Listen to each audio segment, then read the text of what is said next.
고린도후서 6장 말씀을 6장을 공부하는 것입니다. 오늘은 또 필요해서 또 제가 쉽게 또 실제적으로 또 중요한 설교 같은 성경 공부 방식 필요해서 말씀을 이렇게 준비하고 전합니다. 오늘 말씀의 제목을 붙이면 참된 일꾼의 자격이라고 정했습니다. 참된 일꾼의 자격 그리고 성별 내용이 그렇습니다. 자, 우리는 참된 사역자, 일꾼이 어떤 사람인가 볼 수 있습니다. 봐야 되죠. 배워야 됩니다. 이런 성경적 그 시각을 갖지 못한 사람들은 속죠. 참된 일꾼이 아닌 사람들에게 속습니다. 외양을 보면서 겉모습을 보면서 무슨 사역자가 저래 이제 그러는 것이죠. 뭐 건강이 안 좋다든지 어떤 질병이 있다든지 하나님 사역자 맞아? 잘못된 거지 않습니까? 바울만 보더라도 또 우리 하나님의 사람들을 보더라도 많은 궁핍도 있고 고난도 있고 또 질병도 있고 그런데 그 사람들이 하나님의 사역자란 말이죠. 참된 사역자란 말이죠. 그래서 그런 부분들에 대해서 오해하고 있는 사람들이 특별히 은사주의자들이고 그런 사람들인데 성경을 몰라서 그런단 말이죠. 또 바울을 보면 말도 잘못하고 언변도 하찮고 그럼에도 하나님께서는 하나님의 영광을 위해서 특별한 목적으로 또 바울을 사용하셨고 구약에서는 대표적인 또 목자로서 모세도 사용하셨는데 사람들이 생각하는 것하고 너무 다른 거죠. 하나님의 생각과 길은 사람의 생각과 길 하늘과 땅 차이라고 말씀하고 있는 것입니다. 그렇죠? 그래서 우리가 이제 이런 실제적인 성경 공부가 이제 필요한 것이죠. 어떤 신학적이고 어떤 교리적인 내용들도 우리가 또 배우겠지만 정말 필요한 것들이 그런 것입니다. 자, 그럼 이제 진도를 나가 보겠습니다. 고린도후서 6장 1절을 보니까 한 구절 한 구절 보도록 하겠습니다. 이제 우리는 그와 함께 일하는 자들로서 너희에게 권고하노니 너희는 하나님의 은혜를 헛되이 받지 말라라고 말하고 있습니다. 소제메고는 사역의 양극성이라고 붙여져 있는데요. 극단적이죠. 한쪽으로는 정말로 하나님의 일꾼이 칭찬을 받기도 하는데 반대로는 엄청나게 혹평을 당하고 박해를 당하고 그러는 것이죠. 하나님 사랑하는 사람들에게는 사랑을 받고요. 그렇지 않은 사람들에게는 교회 안에 있는 사람들 중에서도 혹평을 하는 것이 험담하는 것입니다. 사역자가 뭐 저래 그러면서 고린도 성도들이 그랬던 것이죠. 자, 1절을 보니까 바울은 그리스도인이 일하는 자라고 말씀하고 있죠. 일하는 사람입니다. 구원받은 성도들은 사역자뿐만 아니라 우리 모두가 다 그리스도 일꾼들이지 않습니까? 일하는 사람이 돼야 돼요. 무슨 일을 하는 거예요? 그냥 세상 일만 하는 거예요? 열심히 직장 다니고 또 열심히 사업하고 그거에 10분의 1만 해도 정말 주님께 귀한 일꾼이 될 것 같은데 그냥 구원받고도 열심히 그냥 세상 일만 하고 돈만 열심히 벌고 살아가는 그리스도들이 많은 것이에요. 그리고 또 어떤 사람들은 열심히 그냥 공부만 해요. 지식만 쌓아요. 일을 안 해요. 일하라고 하는데 일꾼인데 주님으로부터 구원받았으면 이제 그때부터 일꾼이고 그리고 그 일도 또 자기 혼자 하는 것도 아니고 그와 함께하는 그죠? 일하는 자들로서 주님과 함께 일하는 자들이죠. 하나하나 우리가 잘 배워야 됩니다. 나 혼자 일하는 게 아니죠. 나 혼자 하면은 이제 육신적으로 사역하게 되겠고 하고 나면은 나밖에 자랑할 게 없겠지만 우리 이번 주에 수요일 날 설교 말씀처럼 제일 어려운 게 힘든 게 뭐예요? 주님께서 계속 사역자들에게 말씀하셨던 게 뭐죠? 낙심하지도 말고 두려워하지도 말고 담대하라. 근거가 뭐죠? 내가 너와 함께함이라 하죠. 근데 엘리야처럼 나 혼자 나만 남았는데 그러면 이제 낙심하는 거예요. 아주 힘든 거죠. 주님이 다 하셨는데 주님께서 다 하셨는데 뭐 자기가 다 한 것처럼 그렇게 생각해서 안 되는 거죠. 그리고 또 수요일 날 말씀드렸던 것처럼 여호수아도 자기가 아말렉과 싸웠지만 자기가 싸운 게 아니에요. 산 정상에서 모세와 아론과 훌이 기도하고 합심 기도로 이룬 승리란 말이죠. 많은 사역자들도 사역하고 있지만 그 사역자를 위해서 기도하는 성도들이 있기 때문에 그 교회가 이루어지는 것이고 운영되어지고 세워지는 것이지 목회자 혼자서 하는 것도 아닙니다. 그렇죠? 목회자가 뭐 설교 잘하고 성경 잘 가르치자고 되는 것도 아닌 거예요. 성경을 기가 막히게 잘 가르치고 그랬는데도 불구하고 그런 사역자, 그런 목회자를 험담하고 깎아내리고 그런 사람들도 있는 것이죠. 은혜가 없어서 그래요. 은혜가. 그래서 지금 1절에서 말씀하고 있는 게 뭐예요? 은혜를 헛되이 받지 말라는 거예요. 그죠? 은혜를 헛되이 받지 말라. 그죠? 사역자도 은혜를 헛되이 받으면 자기가 일을 하고 나서 자기 혼자 한 것이라고 착각해서 안 된다 이거죠. 바울은 계속해서 그 점을 우리에게 가르쳐 주고 있었죠. 고린도서 3장 9절에서도 우리는 하나님과 함께 일하는 동역자들이라 말하고 있습니다. 하나님과 함께 일하는 동역자들인 것입니다. 주님께서 우리 안에서 일하시고, 그죠? 주님께서 모든 결과물을 맺는 것이고, 또 우리 안에 성령님 계셔서 그 성령님의 열매를 맺게 하시는 분도 성령님이시고, 우리는 그 열매를 달아 놓는 것 뿐이다. 이죠. 주님께서 맺게 하신 것을 달아 메어 놓는 그것을 위해서 우리는 그냥 거룩할 뿐이고, 하나님 말씀을 읽는 것이고, 그죠? 하나님 말씀이 우리에게 그런 열매를 맺게 하신다. 지난 시간에 봤었더랬죠. 자, 그리스도인들은 구원받음과 동시에 부름을 받았는데 일꾼들로 부름을 받은 거예요. 중요한 것이죠. 구원받은 순간부터 주님의 일꾼이 된 거예요. 사실은 그렇게 부르신 거예요, 우리를. 물론 그렇게 부르시기 전에 먼저는 우리 주의 교제 안으로 부르셨다. 고린도서 1장 9절의 말씀처럼 주님과 교제를 해야 되죠. 먼저는 마리아처럼 그렇게 주님 앞에 앉아서 교제를 해야죠. 그리고 나서 나중에 마르다처럼 그렇게 또 일을 하기도 해야 되겠지만, 어쨌든 우리는 다 주님의 일을 하기 위해서 부름을 받은 일꾼들이다라는 사실을 알아야 되는 거죠. 세상 일만 하라고 부르신 게 아니라는 거죠.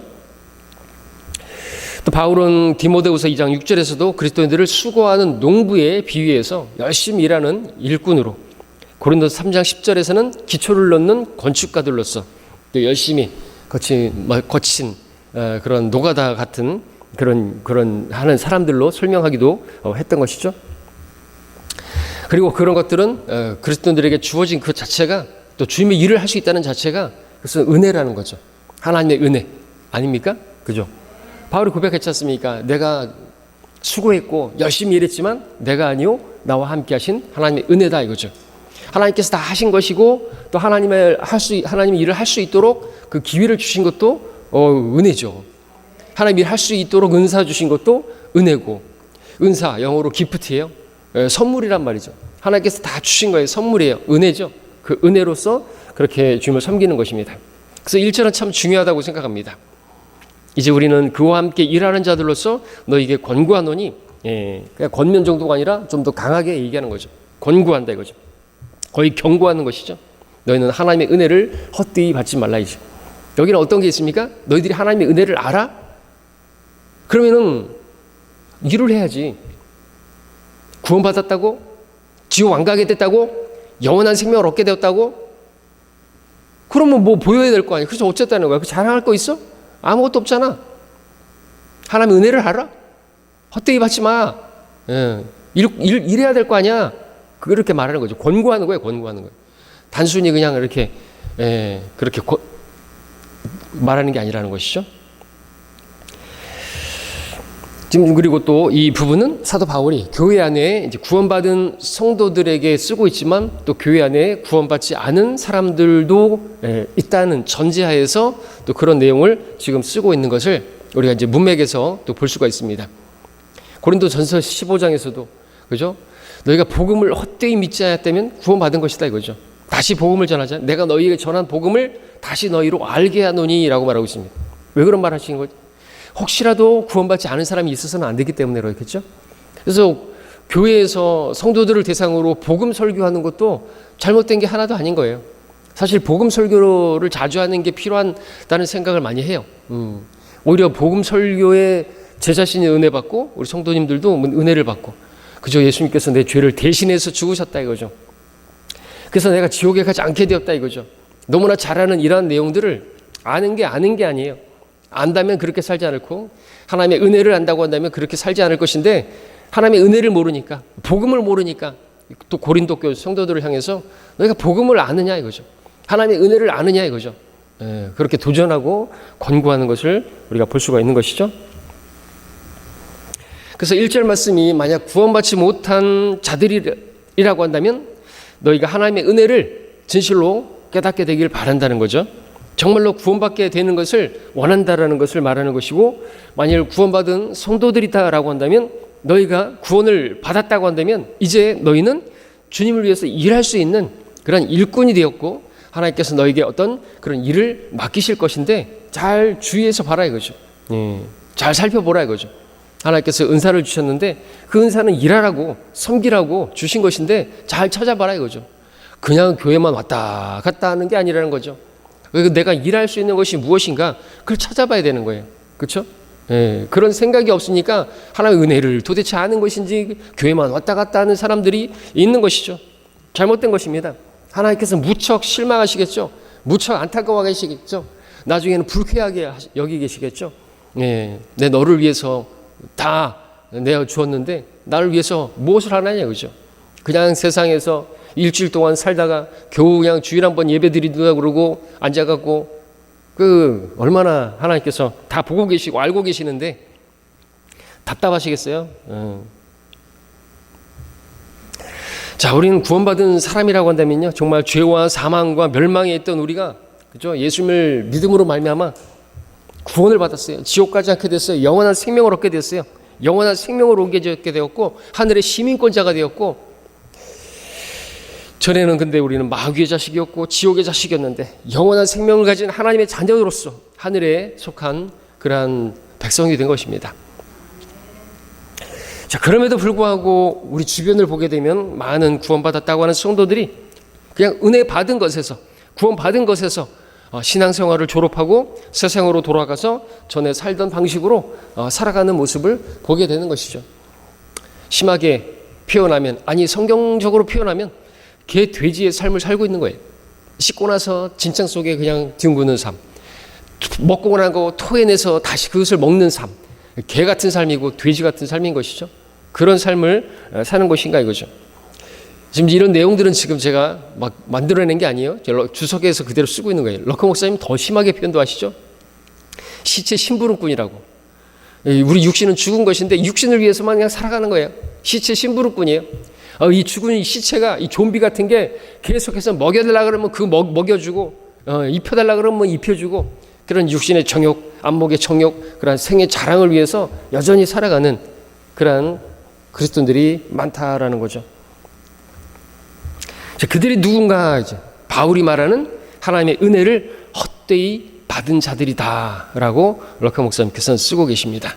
하나님의 은혜를 헛되이 아는 자들, 하나님의 은혜를 물에 새기고 그냥 흘려 보내버리고 원수는 돌에 새기고, 그래서 목사가 어떤 설교를 했어. 그러면 그 설교에서 조금만 자기에게 상처가 되는 것들이 있다고 한다면 그걸 그냥 마치 십계명의 돌판처럼 그냥 철필로다가 새겨놓고 쓴뿌리가 돼갖고 어떤 기회만 되면은 목사를 잡아먹지 못해서 안달하는 그런 못된 그리스도인들이 있는 것이죠. 영적 전쟁에서 계속해서 그렇게 있는 사람들이 있는 거죠. 자, 그 다음에 2절을 보겠습니다. 말씀하시기를 기뻐 받아들여진 때에 내가 내 말을 들었고 구원의 날에 너를 도왔도다 하였으니 보라 지금이 기뻐 받아들여진 때요 보라 지금이 구원의 날이라. 이 말씀 이사야 49장 8절 인용한 것인데, 거기에는 주가 이같이 말하노라 받아들일 만한 때에 내가 내 말을 들었고 구원의 날에 내가 너를 도왔도다 라고 말하고 있습니다. 자, 1절에서 말씀드렸던 것처럼 이 말은 사도 바울이 지금 구원받지 못한 죄인들에게 적용하고 있는 것이죠. 때문에 구원받을 때가 바로 지금이라고, 구원받지 못한 죄인들은 지금이라고 하는 그 때를 받아들여진 때거든요. 지금 이 시대가. 아까 이사야 말씀은 받아들일 만한 때라고 했고, 지금은 받아들여진 때예요. 예수님께서 이미 우리 모든 죄값을 치르셨고 주님께서 우리를 다 받으셨어요. 모든 죄들이 다 용서가 된 것이죠. 그래서 죄들을 사함 받은 것으로 인해서 우리는 이미 받아들여진 자들이기 때문에 그 초청을 받아들이기만 하면 구원받는, 지금은 구원의 날인 것입니다. 다른 어떤 시대보다도 아주 특별한 그런 시대에, 은혜 위에 은혜의 시대를 살고 있다는 거죠. 자, 이 시대가 은혜 시대인데, 물론 그렇다고 해서 이 시대만 꼭 은혜 시대라고 말하기는, 그러니까 지금 이 교회 시대만 은혜 시대라고 말하기는 좀 무리가 있죠. 왜냐하면 은혜라고 하는 것은 창세기 6장 8절에서부터 시작해서 계시록 22장 21절에서 끝나기 때문에, 창세기 6장 8절에서는 노아가 주의 눈에서 은혜를 찾았다는 기록으로 시작해서 계시록 22장 21절에서는 우리 주 예수 그리스도의 은혜가 너희 모두와 함께 있을지어다 라고 말하고 있기 때문에, 그래서 창세기부터 계시록까지 하나님의 은혜는 면밀히 흐르고 있었던 것이죠. 하나님의 은혜가 아니고서는 기본적으로 구원받을 수 있는 사람은 아무것도 없는 것입니다. 구약의 율법 아래에서도 그 제사 제도를 주신 것도 은혜인 거 아닙니까? 그냥 죄의 싹은 사망인데 그냥 죽여도 괜찮은데 하나님께서 심판하셔도 되는데 범죄했음에도 불구하고 불쌍히 여기시고 그 재물을 가져올 때까지 또 오래 참아주시고 또 그렇게 하면 용서해 주시는 자비를 베풀어 주시고 그와 같은 제사 제도를 마련하시는 그게 하나님의 은혜가 아니겠습니까? 자비롭고 은혜롭고 오래 참고 선함과 진리가 풍성하신 그 하나님을 우리가 구약에서도 발견할 수가 있다는 것이죠. 자, 그럼에도 지금 본문에서 지금이라는 말을 사용하고 있는데 지금은 우리가 살고 있는 현재의 교회 시대를 말하죠. 그 이유는 지금 이 시대는 율법적인 행위가 아니라 오직 믿음을 통해서 오직 은혜로 구원을 받는 시대이기 때문에 그래서 창세기부터 시작해서 계시록까지 전체를 은혜라 이름 붙일 수 있는 커다란 참치 한 마리의 비유를 든다고 한다면 창세기 6장 8절부터 시작된 그 은혜는 참치의 머리에 해당할 수 있고 계시록 22장 21절에서 끝나는 그 은혜는 참치의 꼬리 부분에 해당한다 말할 수가 있겠죠. 그리고 지금 이 시대에는 참치에서 가장 맛있는 부위 거기에 해당하는 것으로 설명할 수가 있겠죠. 자, 그렇다면 2절에서 말하는 이 구원의 날 언제부터 언제까지인가 사도행전 2장 오순절부터 해서 우리 교회가 휴교되는 그때까지라고 적용이 되죠. 왜냐하면 바로 그 기간은 구원을 받거나 또 구원을 유지하는 데 있어서 아무런 행위가 필요 없는 그야말로 은혜 위에 은혜 시대이기 때문에 그런 것입니다. 너무나 놀라운 은혜가 아닐 수가 없어요. 생각해 보십시오. 우리가 이 시대, 이 구원의 날, 이 기간이 아닌 다른 시대의 구약의 성도들 얼카 목사님 쓰고 있습니다. 우리가 그리스도 이전의 그 시대에 살고 있었다라고 한다면 우리는 내가 구원을 받았는지 안 받았는지에 대해서 아침, 점심, 저녁 내내 계속 궁금해하면서 정말 노심초사하고 그렇게 고민하면서 불안해하면서 그렇게 보냈을 것이다. 왜냐하면 그 시대 사람들은 자신이 구원 받았는지 안 받았는지 죽기 전까지는 결코 알 수 없었기 때문이다. 근데 이 시대는 구원의 날이다 이죠. 다르다 이거죠. 이 시대는 특별히 본문에서 받아들여진 때라고 구원의 날이라고 그렇게 말씀하고 있기 때문에 그렇게 받아들여지게 되면 한번 받아들여진 구원은요 영원히 안전한 것입니다. 받아들여진 때이기 때문에 구원의 날이기 때문에 누구든지 믿음의 손을 펼쳐서 받아들이기만 하면 예수님께서 과거에 우리 죄들을 다 담당하셨습니다. 우리에게 있어서 과거나 또 앞으로 미래에 지을 모든 죄들 주님의 십자가상으로 본다면 다 미래의 죄들이고 그러니까 우리의 모든 죄 과거 현재 미래 내가 앞으로 지을 죄까지도 다 가져가신 거예요. 제거하신 거예요. 그 사실만 받아들이면 구원받는 거죠. 지금 내가 간음하고 살인하고 그래서 그런 죄 때문에 지옥 가는 게 아닌 거예요. 사람들은 다 저 사람들도 받아들여진 사람들이에요. 다 죄들이 용서가 된 거예요. 저들이나 우리나 똑같아요. 근데 그것을 받아들였는지 안 받아들였냐.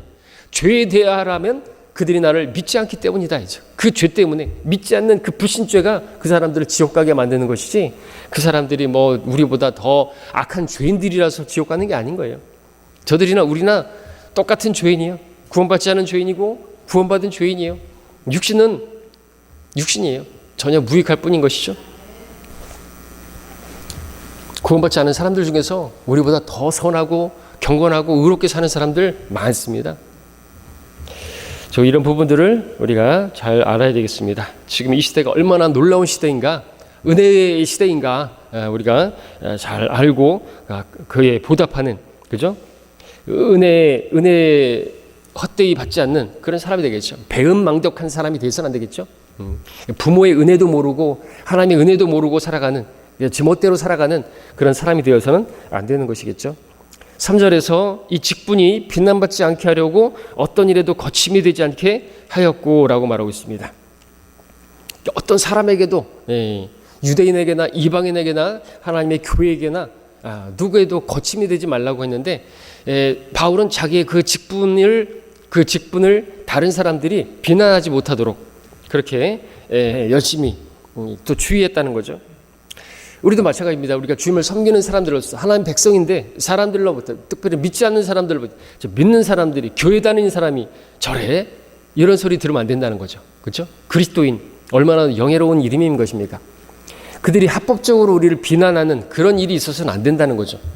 누가 봐도 우리가 비난받을 만한 일을 해서는 안 된다는 것이죠. 그렇죠? 지금 세상에서 많이 욕하는 게 뭐예요? 뭐 교회도 아니지만 사이비, 지금 신천지, 통일교, 해체에 관한 논의하고 있는 거 아시죠? 완전히 없애버리겠다고 하는 그런 법안, 개인적으로는 통과됐으면 좋겠기도 하죠. 그죠? 근데 이런 것들이 이제 더 심해지게 되면 우리도 이단이 되면 우리도 해체시켜버릴 수도 있지 않습니까? 종교를 이제 탄압하게 되는 그런 것인데 지금 종교의 자유가 지금 침해를 당하고 있는. 근데 어떤 부분에 있어서는 그죠? 그 통일교나 이런 정치적인, 왜 자꾸만 정치에 개입을 하는 거예요? 왜 신천지든지 가지고. 그 비난받을 일이거든요. 비난받을 일을 하는 것이 성경대로 하지 않는 것이죠. 왕들을 위해서 기도만 하고 해야 되는데 뭐 감나라 판나라 그러고 거기에 정치적인 그런 것들을 이야기하고 개입하고 정광훈 목사처럼 그렇게 하고 비난받을 일이라는 거죠. 자, 그렇게 우리가 받은 직분에 합법적인 비난이 가해지는 일이 있어서는 안 된다라는 것을 우리가 가르쳐주고 있는 거예요. 잘못하고 있다는 거죠, 저 사람들은.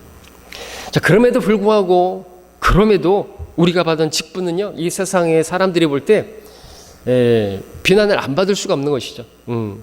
비난받게 되어 있습니다. 우리가 그리스도 안에서 경건하게 살고자 하는 모든 사람은 박해를 받는다고 하시는 말씀처럼, 그래서 본문 그 쭉 내려보면 8절에서 보니까 영광과 오욕으로서 오욕이 나오죠. 또 악평이 나오죠. 또 속이는 자들이 나오죠. 8절에서만 보더라도 그렇게 저 사람들은 속이는 자들이라고, 사기꾼이라고. 저도 사기꾼이라는 얘기 많이 듣잖아요. 어떻게 어떤 부분에서 그래요? 우리가 한 번 구원은 영원한 구원이라고 가르치는데 사기꾼이래요.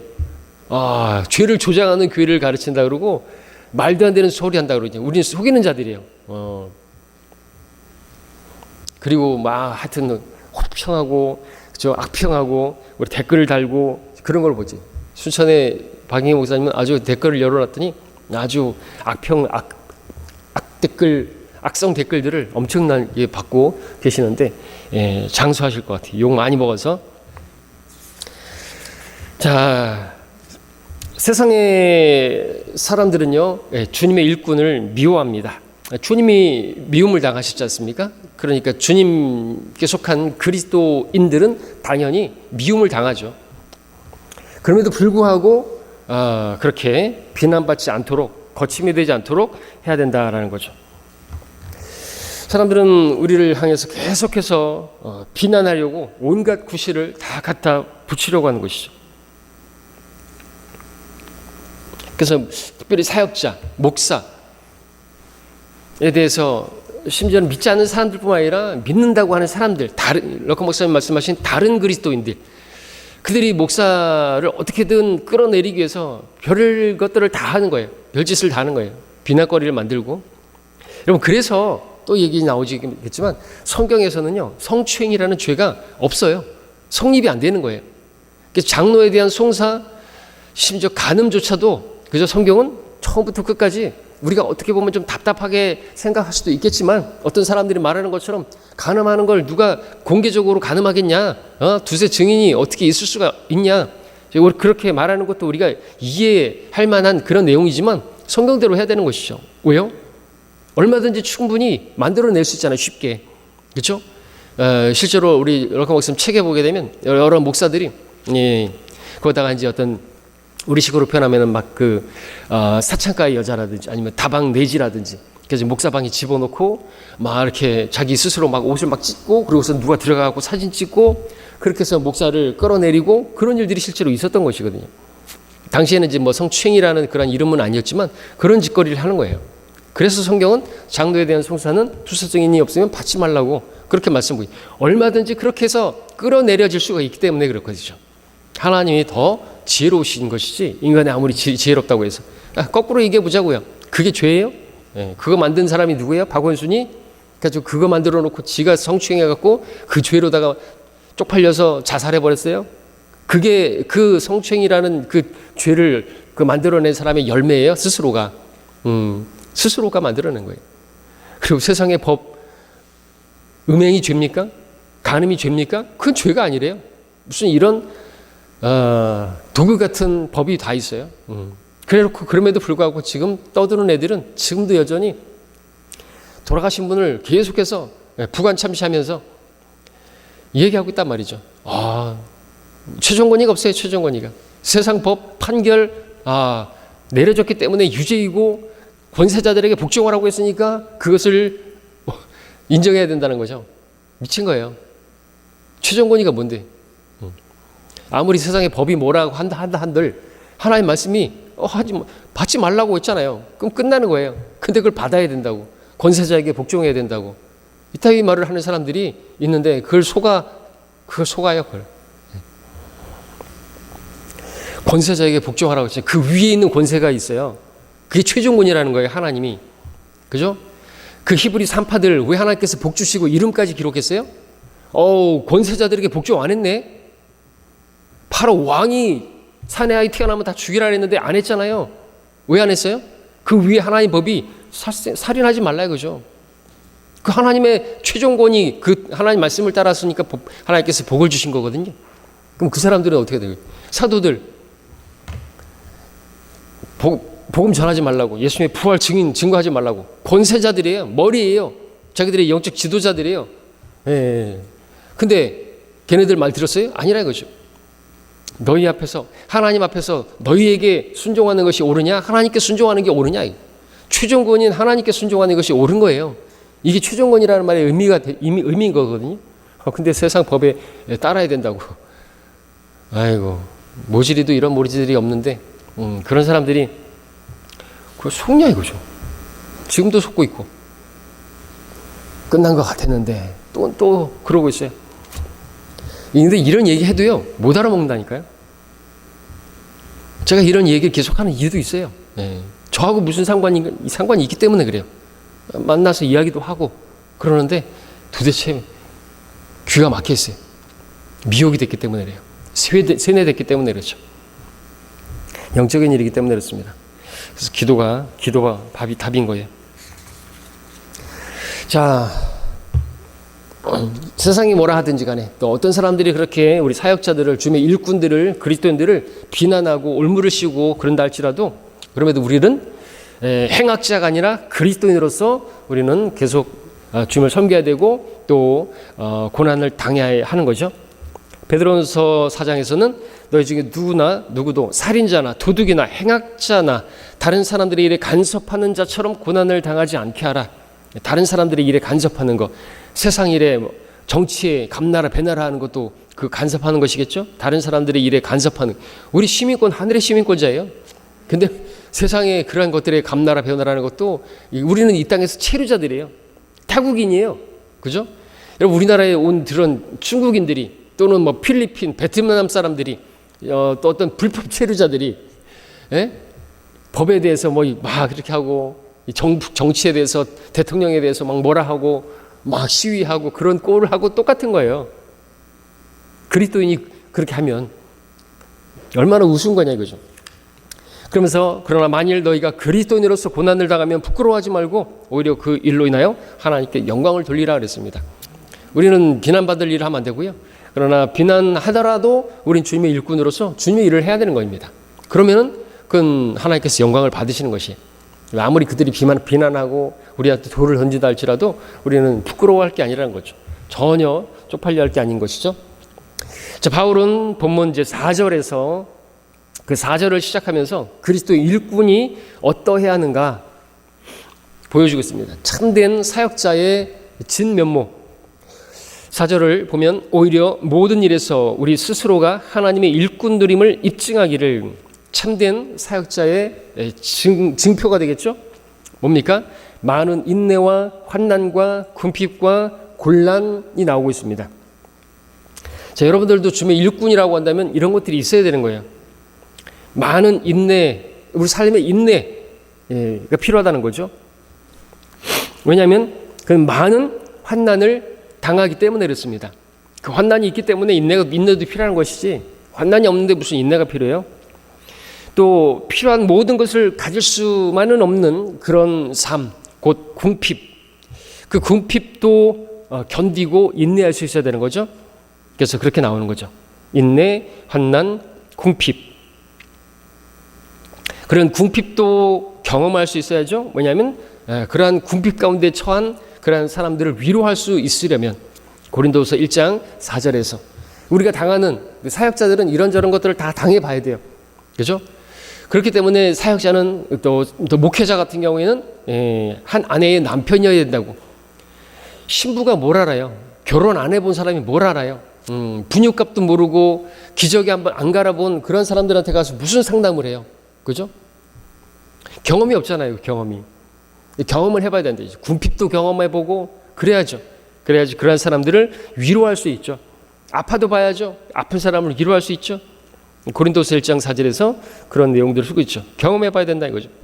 뿐만 아니라 실질적인 위기들도 대처할 수 있는 그런 또 경험이 필요하죠. 여기서는 그것을 곤란이라고 말하고 있습니다. 아주 곤란한 상황에 놓인 거예요. 여러분들 잘 보십시오. 사역자가 이런 상황들을 경험해요. 근데 그런 것들을 보면서 외모로 본다면 어떻게 사역자에게 저런 일이 있나? 왜 저렇게 궁상맞게 살고 저렇게 궁핍하게 사는 것인가? 우리 교회에서 누가 제일 가난해요? 제가 제일 가난하잖아요. 돈이 없잖아요. 통장에 돈이 없어요. 제일 가난해요. 그리고 곤란한 상황도 만나고요. 그런단 말이죠. 욕도 먹고. 그래서 저는 욕을 그래도 비교적 다른 우리 목회자님들보다는 덜 먹는 것 같은데 좀 얼마나 욕 먹고 있어요. 뭘 잘못했나요? 도대체. 잘 하는데도 불구하고 욕을 먹고 목사로서 자격이 없다는 둥, 뭐 사랑이 없다는 둥 그러면서 나가는 사람들이 있다라는 것이죠. 또 5절에 보니까 매맞음과 갇힘과 소요와 수고와 깨어있음과 금식에서 그리했다 하죠. 매맞음이 나오죠. 갇힘이 나오죠. 여러분 주님 때문에 매맞은 자국이 있습니까? 그런 어떤 흔적이 있습니까? 상처 있습니까? 주 예수의 표들이 있습니까? 여러분 갇힘이라고 했는데 감옥에 들어간 적도 없죠 우리는. 근데 많은 믿음의 사람들이 이런 일을 당했던 것입니다.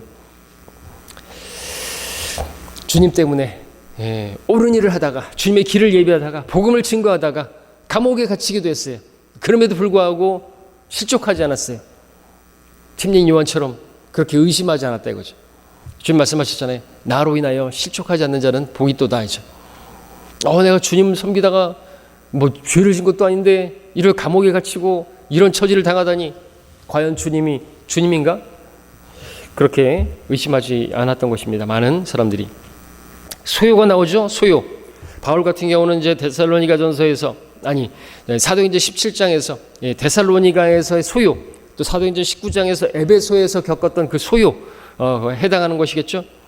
유대인들이 폭동을 일으키기 위해서 시장에서 막 사람들을 데려와서 소요를 일으키고 그랬던 것이죠.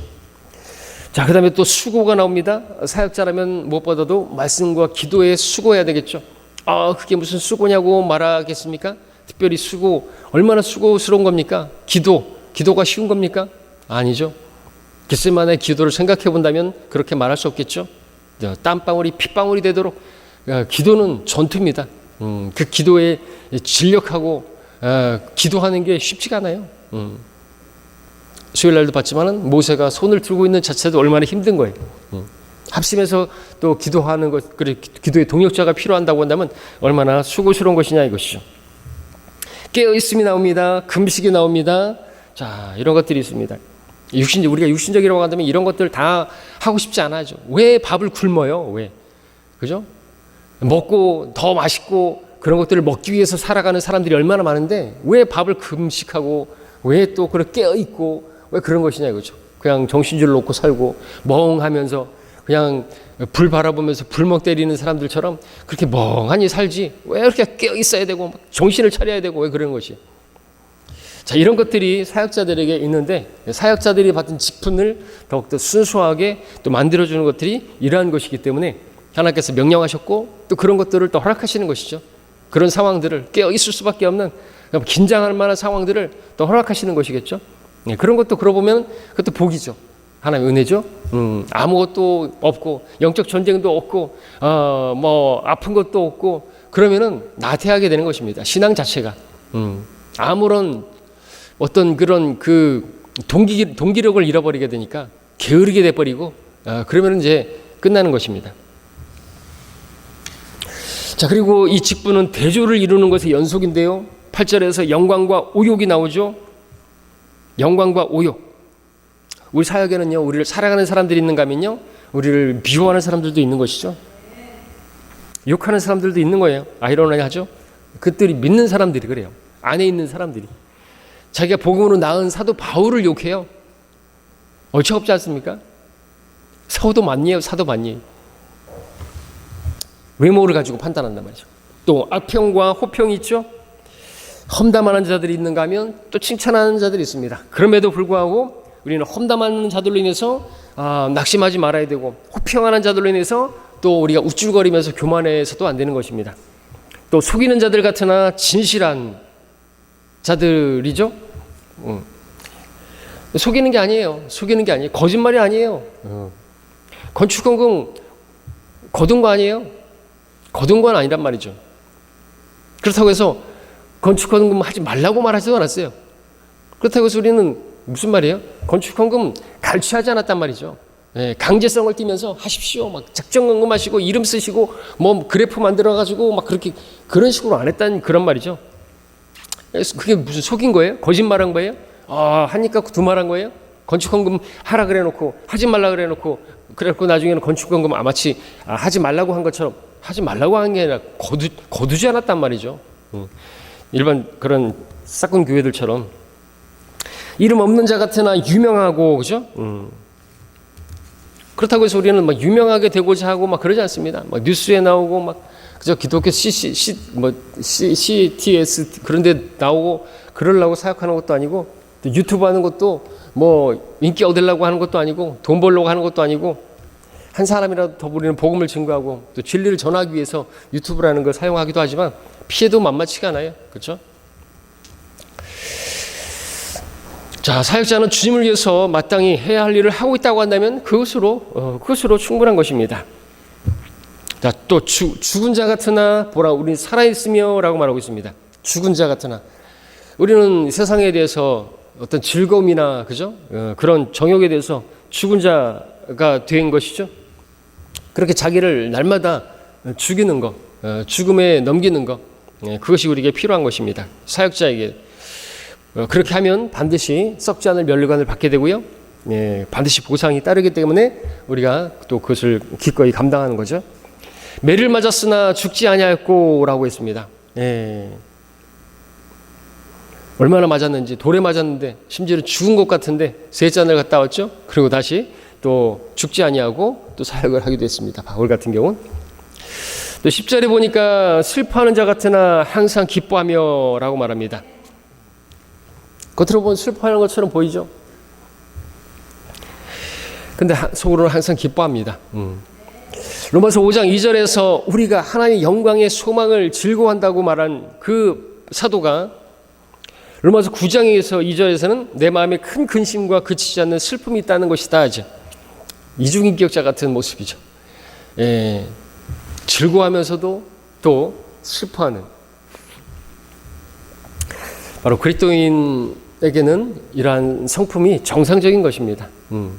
그렇다고 뭐 옛사람과 새사람 사이에서 뭐 옛사람은 즐거워하는데 새사람은 뭐 슬퍼하고 이런 모습이 아니라 새사람의 성품에서도 이런 어떤 이중성이 나타난다는 거죠. 그렇다고 이중인격자라고 말하면 안 되겠죠? 자, 11절, 12절에 보니까 우리의 입이 너희에게 열려 있고 우리의 마음이 넓어져 있다. 그래서 이제 너희는 우리 안에서 좁아진 것이 아니요 너희 애정 안에서 좁아진 것이다 라고 말하고 있습니다. 이런 말을 왜 합니까? 고린도 성도들 너무나 마음이 좁아서 사도 바울의 그 사랑을 받을 만한 그릇이 못 되니까 이런 식으로 좀 표현한 거죠. 너무나 좁아요. 속이 좁아요. 밴댕이 속가지예요. 그래서 그런 사람들한테 무슨 말을 하더라도 이게 참 말하기가 어렵죠. 그런 고린도 성도들은 사랑이 없었어요. 그죠? 그래서 고린도서 13장에서 사랑에 대해서 쭉 이야기하는데 뭐 지식도 있고 믿음, 소망, 사랑, 믿음도 있고 소망도 있고 예수님의 오심을 기다린다고도 하고 그러는데 사랑이 없으니까 바울도 사랑하지 못하면서 누구를 사랑한다고요? 그럼에도 불구하고 또 바울은 그들이 바울을 미워하고 사랑하지 않았지만 그럼에도 나는 너희를 위하여 기꺼이 나 자신을 쓰겠다고 하는 놀라운 사랑을 보여주죠. 근데 바울은 고린도 성도들은 그러지 못했던 것이죠. 때문에 13절에서 이제 내가 나의 자녀들에게 말하듯 하니 너희도 이에 보답하듯 마음을 넓히라 하죠. 사랑을 좀 가지라는 말이죠. 자, 14절에서 이제 성별에 대한 말씀이 나오죠. 믿지 않는 자들과 멍에를 같이 매지 말라. 의가 불의와 어찌 관계를 맺으며 빛이 어두움과 어찌 사귀겠느냐. 성별, 거룩에 관한 말씀이 나오는 것입니다. 믿지 않는 자들과 멍에를 매지 말라 이거죠. 이것이 자식에 대한 정말 애타고 간절한 그런 부모의 마음이죠. 믿지 않는 자들로 인해서 문제가 시작되기 때문에 그렇습니다.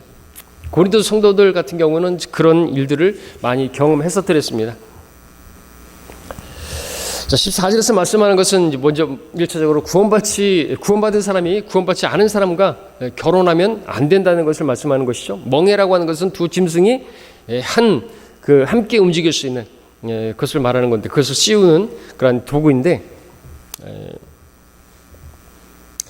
만약 내가 다른 사람과 멍에를 메고 있다고 한다면 그가 가고자 하는 대로 가야 되는 거예요. 그가 가려고 하는 대로 가는 거예요. 그러니까 믿지 않는 사람하고 결혼했는데 어디 가고 싶다 그러면 같이 가야 되는 거죠. 한 배를 탔기 때문에, 한 몸이기 때문에 그렇죠. 그러면 참 이제 큰 공경에 빠져 있는 것이나 마찬가지입니다. 그렇게 되지 않게 되길 바라는 거죠. 어떤 사람들은 또 같이 살면서 복음 전하고 구원받게 하면 되잖아요. 그런 얘기도 하지만 그렇게 되기란 거의 불가능에 가깝다고 럭커 목사님 쓰고 있습니다. 경험담이기도 하시고, 또 그렇게 해서 그 어떤 그런 조건부적으로 예수 영접했다 할지라도 그 이상 기대할 건 없다는 거죠. 약삭 발라가지고. 자, 16절에 보니까 하나님의 성전과 우상들이 어찌 일치되겠느냐. 이는 너희가 살아계신 하나님의 성전임이라. 하나님께서도 말씀하시기를 내가 그들 가운데서 살 것이며 그들 가운데 다닐 것이며 나는 그들의 하나님이 되고 그들은 나의 백성이 되리라 말씀하고 있습니다. 하나님의 성전 나오죠. 우리 몸, 이상을 말하는 겁니다. 너희, 그들, 복수형으로 쓰고 있습니다. 살아계신 하나님의 성전인 그리스도의 몸에 대한 말로서 연합된 몸을 말하고 있습니다. 너희와 우상, 일치할 수 없다는 거죠. 16절에서 하나님의 성전과 우상들이 어찌 일치되겠느냐. 그러니까 나오라는 거죠. 성별을 말하는 겁니다. 17절에서 마지막으로 주가 말하노라. 너희는 그들에게서 나와 따로 있고 더러운 것을 만지지 말라. 그러면 내가 너희를 영접할 것이며 말씀하고 있습니다. 자, 이 구절은 이사야서 52장 11절을 인용한 것인데, 너희는 떠나라. 너희는 떠나라. 너희는 거기서 나가서 부정한 것을 만지지 말라. 너희는 그녀 가운데서 나가라. 주의 기명들을 매는 너희는 정결케 되라. 주의 기명들을 매는 제사장들을 말하는데, 오늘날 우리 그리스도인들은 다 영적인 제사장들이죠. 우리에게 적용되는 말씀이죠. 우리도 그녀에게서 떠나라 이거죠. 계시록 17장에서도 그녀에게서 빠져나오라. 그녀, 음녀, 로마 카톨릭, 그 카톨릭의 모든 친카톨릭 교리들과 그들의 전통들과 크리스마스 이런 것들, 우리는 거기에 함께할 게 아무것도 없는 거예요. 동의할 필요가 없는 것이죠. 그래서 이런 성경적인 선교를 할 수 있어야 그리스도인이고, 또 그리스도인으로서 주님을 섬길 수 있고, 또 참된 사역자로서 주님의 일들을 계속 지속할 수가 있게 되는 거죠. 우리가 참된 사역자로서의 그런 자격과 이 성별에 대해서 오늘 공부했는데, 다시 한번 우리가 필요한 부분들을 잘 마음에 새기고 또 그렇게 실행할 수 있기를 바랍니다. 여기까지 하겠습니다.